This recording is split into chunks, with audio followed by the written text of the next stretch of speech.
Hello मेरे प्यारे प्यारे दोस्तों, तो चलिए स्टार्ट करते हैं आगे की स्टोरी। लेकिन उससे पहले प्लीज़ मेरे चैनल को सब्सक्राइब और लाइक ज़रूर करें। आगे और भी स्टोरी इंटरेस्टिंग होने वाली है जो सुन के आपको बहुत मज़ा आएगा। इसमें आपके विद्युत का ऑब्सेशन, हर्षित की मासूमियत और भी बहुत सारे ट्विस्ट आने वाले हैं जो आपको सुनने में बहुत मज़ा आएगा। तो प्लीज़ मेरी स्टोरी को ज़रूर सुनें और मेरे चैनल को ज़रूर सब्सक्राइब करें। तो चलिए स्टार्ट करते हैं। चैप्टर 26। उस लड़की ने डोर ओपन करते ही सब लोगों की नज़र डोर की तरफ चली जाती है। वही विद्युत अभी भी एकटक सामने देख रहा था। उसने डोर की तरफ देखना जरूरी नहीं समझा। वो लड़की एटीट्यूड्स में अंदर आते हुए विद्युत के सामने आकर खड़ी होते हुए बोलती है, हेलो हेलो विद्युत, हाउ आर यू। उसकी नज़रें उस लड़की पर बनी हुई थी, पर विद्युत ने अभी भी एक नज़र उठाकर उसे देखना जरूरी नहीं समझा। तो वो लड़की विद्युत की तरफ देखते हुए मुस्कुराते हुए बोलती है, I have come to India after 4 years and it's feels good to meet you. इतना बोलते हुए वो विद्युत के हाथ पर अपना हाथ रख देती है। उसकी इस हरकत से विद्युत की आंखें सर्द हो जाती है। वो बेहद खतरनाक नजरों से अपने हाथ की तरफ देखते हुए सर्द आवाज में बोलता है, हाथ हटाओ। उसकी इतनी सर्द आवाज सुन वो लड़की घबराते हुए जल्दी से अपना हाथ हटा लेती है। वहीं ईशान चेयर से खड़ा होते हुए उस लड़की के पास जाकर बोलता है, हाउ आर यू इनायत। उसकी बात सुनकर इनायत ईशान के गले लगते हुए बोलती, आई एम फाइन। तुम लोग तो भूल ही गए थे कि तुम्हारी एक दोस्त भी है। विद्युत चेयर से खड़ा होते हुए ठंडी आवाज में बोलता है, get out from my office और आइंदा से कभी मेरे करीब आने की कोशिश मत करना। इतना बोलते हुए वो लंबे कदमों से कॉन्फ्रेंस रूम से बाहर चला जाता है। ये सब इनायत की बात पूरी होने से पहले ही ईशान बोलता है, तुम्हें पता है ना विद्युत कैसा है, उसे किसी का छूना भी नहीं पसंद। उसकी बात सुनकर इनायत अपना सिर हिलाते हुए मन में बोलती है, पहले की तरह अगर इस बार भी मैंने तुम्हें जाने दिया तो मेरा क्या होगा। विद्युत इतना बोलकर वो एक नज़र ईशान की तरफ देखते हुए मुस्कुराते हुए बाहर चली जाती है। इधर विद्युत गुस्से में रूम में आता है तो हर्षित को सुकून से सोता हुआ देखकर उसके चेहरे के एक्सप्रेशन नॉर्मल हो जाते हैं और वो धीरे कदमों से हर्षित के पास जाकर उसके माथे पर किस करते हुए बोलता है, जान और कितना सोना है तुम्हें। विद्युत की बात पर हर्षित कोई जवाब ना देते हुए नींद में ही करवट बदलने की कोशिश करता है। उससे पहले ही विद्युत जल्दी से उसे पकड़ते हुए बोलता है, धीरे, तुम्हें लग जाएगी और सिर्फ दर्द होगा तो रोने लगोगे। इतना बोलते हुए वो एक गहरी सांस भरकर हर्षित की तरफ देखता है जो उसकी शर्ट को मजबूती से अपनी मुट्ठी में भरकर दोबारा सो गया था। विद्युत अपनी ब्राउन आइज से एकटक उसे देखते हुए धीरे से उससे अपनी शर्ट छुड़वा कर वॉशरूम के अंदर चला जाता है। थोड़ी देर में हर्षित की आंखें खुलती है तो खुद को अनजान जगह पर देखकर वो घबराते हुए उठकर बैठ जाता है। तभी उसे एक तेज दर्द का एहसास होता है और वो बेडशीट को मजबूती से अपनी मुट्ठी में भरते हुए आंखें बंद कर लेता है। वो धीरे से अपनी आंखें खोलता है तो उसकी नज़र वॉल पर लगी हुई विद्युत की तस्वीर पर जाती है। तब उसे समझते देर नहीं लगती कि ये विद्युत का रूम है। तभी उसे वॉशरूम से पानी गिरने की आवाज़ आती है। वो वॉशरूम के डोर की तरफ देखता है जो इस वक्त बंद था। नफरत के सिवा मैं कुछ डिजर्व नहीं करता। इतना सोचते हुए हर्षित धीरे से बेड से नीचे उतरता है तो उसे अपनी पीठ में काफ़ी ज़्यादा दर्द महसूस होता है जिस वजह से उसकी आंखों में पानी भर जाता है। वो खुद से बोलता है, मेरी वजह से सबको परेशानी होती, इसीलिए मैं यहाँ नहीं रह सकता, क्योंकि मैं नहीं चाहता मेरी वजह से आपको कुछ हो। मुझसे अब और किसी की नफरत बर्दाश्त नहीं होगी। दर्द हो रहा है बहुत। इतना बोलते हुए उसकी आंखों से आंसू का एक कतरा लुढ़कते हुए उसके गाल पर बह जाता है और वो धीरे कदमों से रूम से बाहर की तरफ चला जाता है। तो रूम के बाहर 2 बॉडीगार्ड खड़े हुए थे। हर्षित उन दोनों को देखते हुए मन में बोलता है, अगर इन लोगों ने मुझसे कुछ पूछा तो मैं इन्हें क्या जवाब दूंगा और ये लोग मुझे यहाँ से कभी बाहर नहीं जाने देंगे। इतना सोचते हुए वो वहाँ पर रखे हुए फ्लावर वास को गिरा देता है जिससे वो दोनों बॉडीगार्ड जल्दी से अंदर जाकर देखते हैं तो हर्षित उनकी नज़रों से छुपते हुए बाहर की तरफ चला जाता है। वहीं विद्युत रूम में आता है तो उसकी नज़रें सबसे पहले बेड पर जाती है तो हर्षित को वहाँ सोया हुआ ना देखकर विद्युत की धड़कन तेज हो जाती है। विद्युत चारों तरफ देखते हुए बोलता है, जान बाहर आओ, देखो मुझे ऐसा मजाक बिल्कुल पसंद नहीं। इतना बोलते हुए उसकी मुट्ठी मजबूती से कस जाती है और वो तेज कदमों से रूम से बाहर निकल जाता है। हर्षित को वहाँ ना देखकर जैसे उसकी सांसें रुक सी गई हो, वो तेज कदमों से कॉरिडोर में आता है। तभी उसकी नज़र ईशान और इनायत पर जाती है। विद्युत ईशान की तरफ देखते हुए ठंडी आवाज़ में बोलता है, हर्षित को ढूंढो। उसकी बात सुनकर ईशान बोलता है, तुम्हारे कहने का मतलब क्या है? विद्युत गुस्से से अपनी मुट्ठी मजबूती से कसते हुए बोलता है, मुझे नहीं पता वो कहाँ गया, पर किसी भी हाल में उसे ढूंढो। तुम्हारे पास सिर्फ 5 मिनट का टाइम है, उसके बाद मुझे हर्षित मेरे पास चाहिए। इतना बोलते हुए वो सीसीटीवी फुटेज रूम की तरफ बढ़ जाता है। उसे एक अलग सी बेचैनी हो रही थी। हर्षित को अपने पास ना देखने की बेचैनी उससे दूर जाने की। वो अपनी टाई की नोट को ढीली करते हुए धीरे लफ्ज़ों में खुद से बोलता है, कहाँ हो जान? अगर मेरी गलती की वजह से तुम्हें खरोच भी आई तो पता नहीं मैं खुद का क्या करूँगा। विद्युत सीसीटीवी फुटेज चेक करता है तो उसकी नज़रें कंपनी से बाहर जा रहे हर्षित पर जाती है तो उसकी आंखें सर्द हो जाती हैं। आखिर क्यों ये लड़का मेरे बारे में नहीं सोचता है, क्योंकि बार बार मुझसे दूर जाने की कोशिश करता है और आज तो ये चलने की भी हालत में नहीं है। मुझे कैसे भी करके उसे ढूंढना है। अगर वो नहीं मिला तो मैं कैसे जीऊँगा?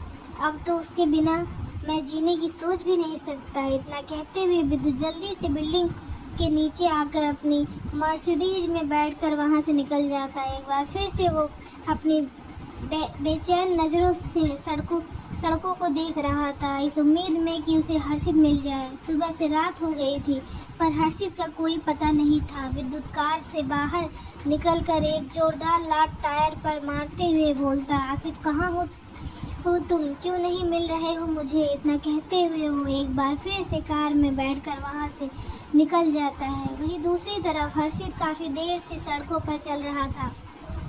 अब तो उसमें इतनी भी हिम्मत नहीं थी वो एक कदम आगे बढ़ा ले। तभी अचानक से उसके सामने एक कार आकर रुकती है तो वो घबराते हुए 2 कदम पीछे हो जाता है तो उसके कदम लड़खड़ा जाते हैं। उस कार का डोर ओपन होता है। एक साइड से संजय तो दूसरे साइड से खुशी बाहर निकलती हैं। अचानक से उन्हें वहाँ देखकर हर्षित के चेहरे पर डर के भाव आ जाते हैं। उसे खुद से डरता हुआ देखकर संजय हंसते हुए बोलता, तुम इतनी रात को यहाँ क्या कर रहे हो? शायद इसीलिए कि आज तुम्हें मेरे हाथों से मरना है। उसकी बात सुनकर हर्षित नफरत भरी नज़रों से उसे देखते हुए बोलता है, मैंने हमेशा आपको अपना बड़ा भाई माना है, पर सच में आप जैसे इंसान कितना गिरा है। वो आगे कुछ बोलता उससे पहले ही संजय हर्षित के पास आकर उसके गालों को मजबूती से दबाते हुए एक जोरदार तमाचा उसके गाल पर जड़ देता है, जिससे एक बार में हर्षित की हालत ख़राब हो जाती है और उसकी आंखों से आंसू निकलने लगते हैं। संजय उसकी गालों को दबाते हुए बोलता है, पर मैं कभी तुम्हें अपना भाई नहीं माना, इसीलिए तो देखो आज तुम्हें मारने आया हूँ। तुम्हारी वजह से उसने हमें बहुत तड़पाया, लेकिन अब तुम्हारी बारी। उसकी बात पर हर्षित बोलता है, आपको पता है आपने जितना दर्द अभी मुझे दिया है उससे कहीं गुना ज़्यादा दर्द वो आपको देंगे, और अगर आपने गलती से मुझे मार दिया तो इस बार सच में अरोड़ा मेंशन तबाह हो जाएगा। ठीक है, तुम्हें मारने के बाद पता चलेगा क्या होगा क्या नहीं। इतना बोलते हुए एक शॉट की आवाज़ के साथ हर्षित अपनी दोनों आंखें बंद कर लेता है। तभी उसे एहसास होता है किसी ने उसे कसके जकड़ा हुआ है और उस शख्स की धड़कनें इस वक्त काफ़ी तेज है। वो धीरे से अपनी आंखें खोलकर सामने देखता है तो विद्युत हर्षित को मजबूती से अपनी बाहों में समाये कार से टेक लगाकर खड़ा था। हर्षित विद्युत को मजबूती से गले लगा लेता है। विद्युत उसके बालों में हाथ फेरते हुए बोलता है, तुम ठीक तो हो? कहीं लगी तो नहीं? विद्युत की बात पर हर्षित धीरे से अपना सर ना में हिला देता है। विद्युत उसके चेहरे की तरफ देखता है तो उसके गाल पर उंगलियों के निशान देखकर उसकी आंखें ठंडी हो जाती है। तभी हर्षित को अपने हाथ पर कुछ टपकता हुआ महसूस होता है। वो विद्युत से अलग होते हुए अपने हाथ की तरफ देखता है जहाँ खून लगा हुआ था। अपने हाथ को देखकर हर्षित की आंखें बड़ी हो जाती है। वो सड़क पर देखता है तो खुशी सड़क पर पड़ी हुई थी। उसके माथे के बीचों बीच खून निकल रहा था। ये कैसे हो गया? हर्षित की बात पर विद्युत उसके चेहरे के अपने हाथ में भरते हुए बोलता है, तुम्हें डरने की ज़रूरत नहीं है क्योंकि हमने तो कुछ किया ही नहीं है।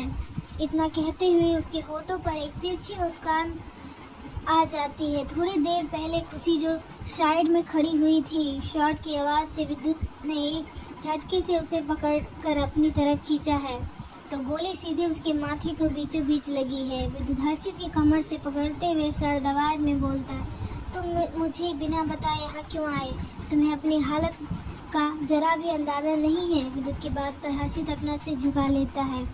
विद्युत हर्षित के चेहरे को अपने हाथों में भरते हुए बोलता है, कार में बैठो। जिसे सुनकर हर्षित अपना सिर ना में हिलाते हुए बोलता है, नहीं मैं आपके साथ नहीं जाऊंगा। विद्युत हर्षित की तरफ देखते हुए बोलता है, हाथ ऊपर करो। ये सुनकर हर्षित ना समझी में उसकी तरफ देखने लगता है तो विद्युत अपनी गर्दन को टेढ़ी करते हुए बोलता है, तुम्हें एक बार में सुनाई नहीं देता? मैंने कहा हाथ ऊपर करो। जिसे सुनकर हर्षित अब जल्दी से अपने दोनों हाथों ऊपर कर लेता है। विद्युत धीरे से हर्षित को अपनी बाहों में उठाते हुए कार की बोनट पर बिठा देता है। तभी वहाँ पर दो कार आकर रुकती है और उसमें से कुछ लोग बाहर निकलते हैं। संजय उन लोगों को आंखों से विद्युत की तरफ इशारा करता है तो विद्युत अपने पास में खड़े हुए बॉडीगार्ड की तरफ देखते हुए बेसर्द आवाज में बोलता है, मार दो सबको, कोई भी बचना नहीं चाहिए। थोड़ी देर में वहाँ पर फायरिंग स्टार्ट हो जाती है। विद्युत हर्षित की तरफ देखता है जो मजबूती से अपनी आंखें बंद किए हुए कांप रहा था। ये लड़का इतना डरता क्यों है?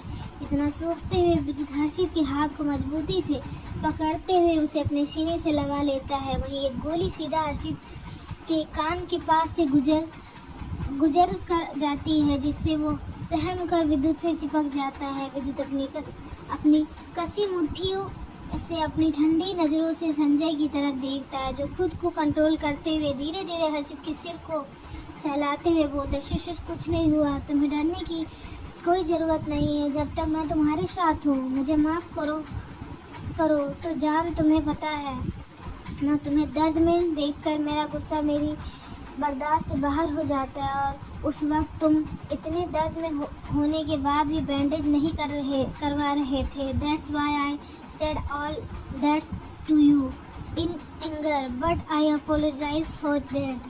प्लीज़ मुझे माफ़ कर दो। मैं हर बार तुमसे बोलता हूँ मैं तुम्हें हर्ट नहीं करूँगा, पर मेरी वजह से तुम्हें सबसे ज़्यादा हर्ट होता है। अगर आज तुम्हें कुछ हो जाता तो मैं सच में मर जाता। मैं नहीं जी सकता तुम्हारे बिना, मर जाऊँगा मैं। I love you Harshit, please never leave me. विद्युत हर्षित को मजबूती से अपनी बाहों में भरते हुए बोलता है। विद्युत की बात सुनकर हर्षित अपनी जगह जम सा जाता है। उसने कभी सोचा नहीं था कि वो सच में किसी की लाइफ में इतना मायने रखता है। हर्षित अपनी नम आँखों से अब उसकी तरफ देखते हुए बोलता है, आप सच में मुझसे प्यार करते हो या फिर मुझे अपने पास रखने के लिए ये सब बोल रहे हो? उसकी बात सुनकर विद्युत उसके छोटे से चेहरे को अपने हाथ में पकड़ते हुए बोलता है, नहीं जान, मैं सच में तुमसे बेहद प्यार करता हूँ, इतना कि मैं तुम पर एक खरोच बर्दाश्त नहीं कर सकता। अगर तुम मेरी नज़रों से एक पल के लिए भी ओझल होते हो तो मेरा दिल बेचैन हो जाता है। मैं पागल सा हो जाता हूँ तुम्हें देखने के लिए। मैं तुम्हारे बिना एक पल भी नहीं रह सकता। जीना तो दूर की बात है, मैं तुम्हारे बिना कुछ भी नहीं हूँ। मैं सब कुछ तबाह कर दूँगा तुम्हारे बिना। मैं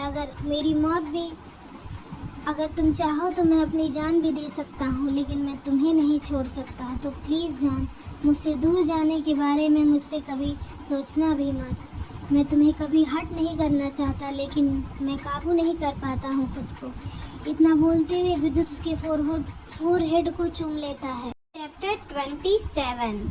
विद्युत की बात सुनने के बाद हर्षित की धड़कनें बढ़ जाती है। वो अपना सिर ना में हिलाते हुए रोते हुए बोलता है, अगर मैं आपसे प्यार करूँगा तो आप भी मुझे छोड़कर चले जाएंगे, इसीलिए मुझे आपसे प्यार नहीं करना है। एक दिन सब छोड़कर चले जाते हैं। इतना बोलते हुए उसका चेहरा लाल हो जाता है। विद्युत धीरे से हर्षित को अपने सीने से लगाते हुए बोलता है, अब चाहकर भी तुम्हें नहीं छोड़ सकता जान, सबकी तुम में मेरी जान बसती है। बहुत प्यार करता हूँ मैं तुमसे। अगर मैं तुम्हें कभी गुस्से में जाने के लिए बोलूँ तो प्लीज़ मुझे छोड़कर मत जाना। मैं अपने गुस्से या गलती की वजह से तुम्हें नहीं खो सकता जान।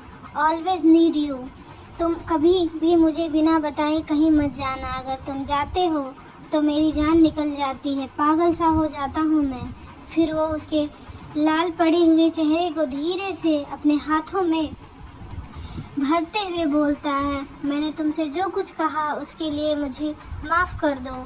उसकी बात सुनकर हर्षित अपना सर ना में हिलाते हुए मजबूती से उसे गले लगा लेता है। तो विद्युत धीरे से उसके सिर पर हाथ फिराता है। ये लड़का उसके लिए कितना ज़रूरी है, उसके पास शब्द नहीं है बयां करने के लिए। वहीं हर्षित विद्युत की शर्ट को मजबूती से अपनी मुट्ठी में भरते हुए सुबक रहा था। विद्युत हर्षित के बालों को सहलाते हुए बोलता है, रोना बंद करो और तुम्हें जो बोलना है मुझसे बोलो।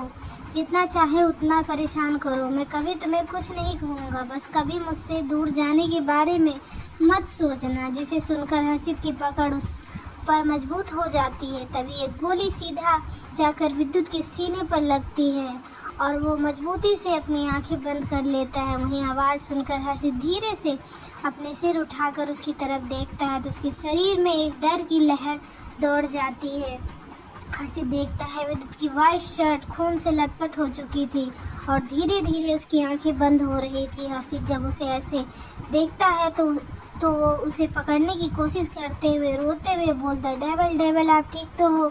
इतना बोलते हुए वो विद्युत को मजबूती से पकड़ लेता है। हर्षित अपनी आंसू भरी नज़रों से उसकी तरफ देखते हुए बोलता है, देखो मैंने कहा था ना, मुझे जाने दीजिए, मेरी वजह से आपको लग गई, प्लीज़ उठिए ना। आपने मुझसे वादा किया था आप कभी मुझे नहीं छोड़ेंगे, फिर अब क्या हुआ।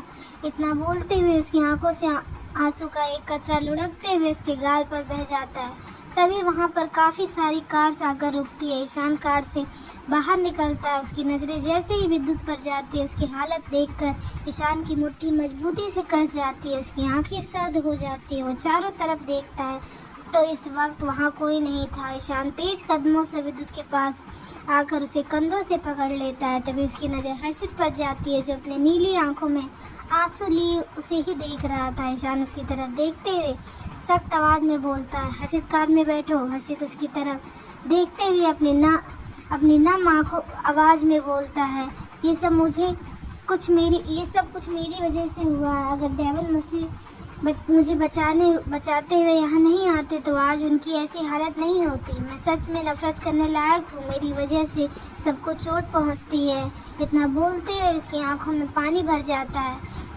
ईशान विद्युत को कार में बैठाने के बाद हर्षित को धीरे से गले लगाते हुए बोलता, मैं जानता हूँ कुछ नहीं कहूँगा, पर तुम उसके लिए ज़रूरी हो तो मेरे लिए भी ज़रूरी हो, क्योंकि तुम वो पहले शख्स हो जिसे उसने खुद के करीब आने दिया है और वो कुछ देर में ठीक हो जाएगा।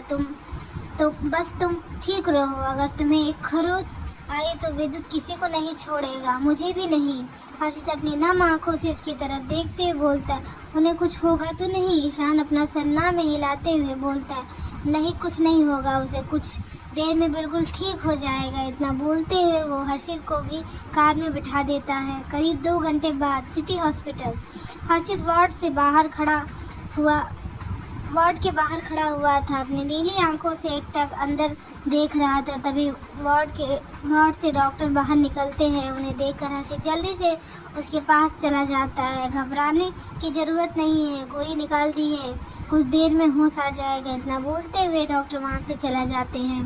तभी वहाँ पर सभी लोग आ जाते हैं। आकाश ईशान का हाथ पकड़ते हुए उसे साइड में ले जाकर सख्ती से अपनी सख्त आवाज़ में बोलता है, सिर्फ सच ही बोलना, इसके अलावा कुछ नहीं।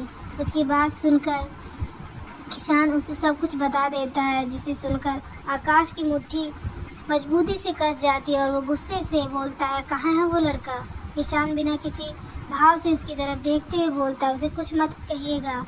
अगर आपने उससे कुछ कहा और ये बात विद्युत को पता चली तो पता नहीं वो आपके साथ क्या करेगा। ईशान की बात सुनकर आकाश का पारा हाई हो जाता है। वो गुस्से से दांत पीसते हुए बोलता है, क्या वो लड़का हम सबसे ज़्यादा विद्युत के लिए ज़रूरी है। ईशान अपना सर हाँ में हिलाते हुए बोलता है, आप लोगों की होने या ना होने से उसे कोई फ़र्क नहीं पड़ता, पर उसके दूर जाने से वो पागल हो जाता है, ये मैंने खुद देखा है। ईशान की बात पर आकाश आगे कुछ ना बोलते हुए गुस्से में चुपचाप वहाँ से निकल जाता है। बाहर आकर उसकी नज़र हर्षित पर जाती है। वो उसके पास जाकर सख्त आवाज़ में बोलता है, तुम कौन हो और यहाँ क्या कर रहे हो। उसकी बात पर हर्षित घबरा जाता है। तभी ईशान पीछे से आते हुए बोलता है, शायद आपको एक बार में समझ नहीं आती। ईशान को वहाँ देखकर हर्षित जल्दी से उसके पीछे जाकर छुप जाता है। ईशान उसकी तरफ देखकर मुस्कुरा कर बोलता है, डरने की ज़रूरत नहीं है, मैं हूँ यहाँ, पर अगर तुम्हें कुछ हुआ तो सच में वो मुझे नहीं छोड़ेगा। ये सुनकर हर्षित उसकी तरफ देखने लगता है। तभी एक नर्स आकर बोलती है, पेशेंट को होश आ गया है, आप लोग मिल सकते हैं। नर्स की बात सुनकर सभी लोग वार्ड के अंदर चले जाते हैं। अक्षय जल्दी से जाकर विद्युत के गले लगते हुए बोलता है, ब्रो आप ठीक तो हो।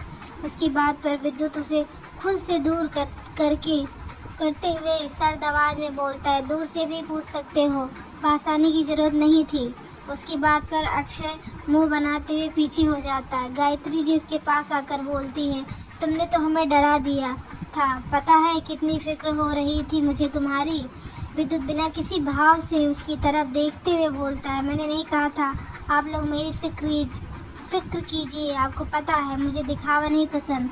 उसकी बात सुनकर गायत्री जी की आंखें नम हो जाती है। आकाश उसकी तरफ देखते हुए बोलता है, क्या मैं जान सकता हूँ ये सब। वो आगे कुछ बोलते उससे पहले ही विद्युत बेहद खतरनाक आवाज़ में बोलता, आप मुझसे कुछ मत पूछिए, वही बेहतर है। तो तुमने इस लड़की की वजह से अपनी जान की परवाह नहीं की।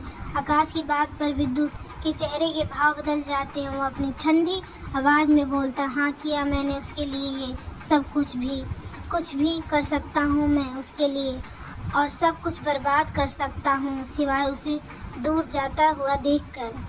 आकाश गुस्से में बोलता है, तुमने उसके लिए मुझसे लड़ रहे हो। जिसे सुनकर विद्युत अपनी सर्द आवाज़ में बोलता है, मैं उसके लिए सबसे लड़ सकता हूँ और मुझे उसके सिवा किसी की ज़रूरत भी नहीं है। विद्युत की बात सुनकर सब लोग चुप हो जाते हैं। तभी उनकी नज़रें हर्षित पर जाती है, जो सबसे पीछे खड़ा होकर उसे ही देख रहा था। तो गाइस मैं बता दूँ, आकाश विद्युत का पापा है, समझ जाइएगा। तो आगे चलते हैं। वाइट कलर की shirt with black bottom pant पहने हुए, उसके मेसी बाल उसके माथे पर बिखरे हुए थे। उसकी आंखों को हल्का हल्का ढक रहे थे। उसके लाल पड़ चुके गालों पर आंसुओं के निशान सूख चुके थे। उसकी वो छोटी सी नाक फूल के लाल हो गई थी। विद्युत एकटक बिना पल के झपकाए उसे ही देख रहा था। ईशान सबकी तरफ देखते हुए बोलता है, रात काफ़ी हो चुकी है, आप लोग घर जाइए और आराम कीजिए, कल सुबह डिस्चार्ज मिल जाएगा। उसकी बात पर सब लोग वार्ड से बाहर निकल जाते हैं। ईशान हर्षित की तरफ देखते हुए बोलता है, तुम यहीं रहना, मुझे कुछ काम है। उसकी बात पर हर्षित अपना सर हाँ में हिला देता है, इधर आओ। विद्युत की बात पर हर्षित धीरे कदमों से उसके पास चला जाता है। तभी उसकी नज़र विद्युत के सीने पर जाती है, जहाँ बैंडेज किया हुआ था। उसे देखकर उसकी आंखों में आंसू आ जाते हैं। वो रोता उससे पहले ही विद्युत एक झटके से उसके हाथ को पकड़ते हुए अपनी तरफ खींचकर उसे अपने सीने से लगा लेता है। हर्षित अपने दोनों हाथ उसकी कमर के चारों तरफ लपेट लेता है। उसकी पकड़ काफ़ी कसी हुई थी, जैसे अगर वो अपनी पकड़ थोड़ी ढीली करेगा तो विद्युत उससे दूर हो जाएगा। विद्युत हर्षित के बालों में हाथ फेरते हुए बोलता है, Harshit I am fine now, stop crying. Harshit उसकी तरफ देखते हुए रोते हुए बोलता, नहीं ये सब मेरी वजह से हुआ है ना, मैं आपको बिना बताए वहाँ से जाता, ना आप मुझे बचाने के लिए वहाँ आते और ना आपको गोली लगती, सब मेरी वजह से हुआ है। डेविल प्लीज़ मुझे छोड़। उसके आगे के शब्द उसके मुंह में ही रह जाते हैं। विद्युत उसकी और अपने बीच के फासले को ख़त्म कर देता है। तो हर्षित की पकड़ विद्युत के कंधे पर मजबूत हो जाती है। विद्युत उसके होठों पर किस करने के बाद उसके माथे से अपने माथे को टच करते हुए बोलता है, सब सुनने के लिए तैयार हूँ, बस ये कभी मत बोलना कि मैं तुम्हें छोड़ दूँ, और तुम खुद के लिए भी कुछ नहीं बोल सकते, क्योंकि ये हक भी मैंने तुम्हें नहीं दिया। अगर मैं तुम्हें बचाने नहीं आता तो अभी मैं जहाँ हूँ वहाँ तुम होते, और इस वक्त मैं जितने दर्द में हूँ उससे कहीं गुना ज़्यादा दर्द में तुम्हें ऐसी हालत में देखकर होता जान। हर्षित अपनी आंखों में आंसू लिए उसकी तरफ देखते हुए बोलता है, पर फिर भी आपको दर्द हो रहा होगा ना, मेरी वजह से आपको लगी। विद्युत हर्षित के चेहरे को अपने हाथों में भरते हुए बोलता है, ये कहो तुम्हें नहीं लगी जान, वरना मैं अभी जो मैंने उसे छोड़ दिया है उसी वक्त उसे भी बेरहमी से मार देता है। हर्षित विद्युत के हाथ को पकड़ते हुए जल्दी से बोलता है, नहीं आप अब कुछ नहीं करोगे। उसकी बात पर विद्युत एक तिरछी मुस्कुराहट के साथ मन में बोलता है, मैं अब क्या करूँगा और क्या नहीं ये तुम्हें पता भी नहीं चलेगा जान। वो उसे अपनी बाहों में भरते हुए बोलता है, तुम्हें ज़्यादा सोचने की ज़रूरत नहीं है, मैं उसके साथ क्या करूँगा क्या नहीं, बस एक बात याद रखना, मैंने तुमसे वादा किया है हमेशा तुम्हारे साथ रहूँगा, इसीलिए कभी खुद को अकेला मत समझना। विद्युत की बात सुनकर हर्षित अपने आंसू को पोंछते छुपाने के लिए उसकी गर्दन में अपना चेहरा छुपा लेता है। हर्षित अपने दोनों बाहों उसकी गर्दन में लपेटते हुए सिसकते हुए बोलता है, आप मुझे कभी छोड़ेंगे तो नहीं ना, जैसे एक वक्त पर मेरे अपनों ने मुझे छोड़ दिया, जैसे सबके सामने मुझसे अच्छे से बिहेव किया, और अकेले में सिर्फ नफरत, मुझे अब ये और बर्दाश्त नहीं होता है। आई नीड यू, प्लीज़ आप मुझे कभी मत छोड़ना। विद्युत हर्षित के फोरहेड पर किस करते हुए बोलता है, मैं तुम्हें कभी नहीं छोड़ूंगा, कभी नहीं। तभी एक नर्स अपने हाथों में एक ट्रे पकड़ते हुए अंदर आती है जिसमें जूस और मेडिसिन थी। विद्युत अपनी ठंडी नज़रों से उसे घूर कर देखता है, जिससे उसकी जान हलक में अटक जाती है और उसके माथे पर पसीने की कुछ बूंदें उभर आती है। फिर भी वो विद्युत के पास आकर डरते हुए बोलती है, सर जूस और मेडिसिन खा लीजिए। वो आगे कुछ बोलते उससे पहले ही विद्युत उसकी बात बीच में काट कर अपनी सर्द आवाज़ में बोलता है, गेट आउट। उसके बाद पर वो नर्स बिना कुछ कहे जल्दी से वहाँ से भाग जाती है। हर्षित उसकी तरफ देखते हुए बोलता है, ये आपने क्या किया, अब आपको जूस कौन पिलाएगा, तुम। उसकी बात पर हर्षित की आंखें बड़ी हो जाती है और वो बोलता है, मैं। विद्युत अपनी आईब्रो चढ़ाते हुए बोलता है, तुम्हारे सिवा तुम्हें यहाँ और कोई नज़र आ रहा है। उसकी बात पर हर्षित पूरे वार्ड में अपनी नज़र घुमाकर देखने लगता है। उसकी इस हरकत से विद्युत निराशा में अपना गर्दन हिला देता है। तो हर्षित एक नज़र उसे देखने के बाद धीरे से उसे सूप पिलाने लगता है। तो गाइस अब मिलते हैं नेक्स्ट चैप्टर में। प्लीज़ मेरे चैनल को सब्सक्राइब ज़रूर करें, या कुछ मिस्टेक हो तो बिल्कुल माइंड मत करें। बाय बाय, मिलते हैं कल।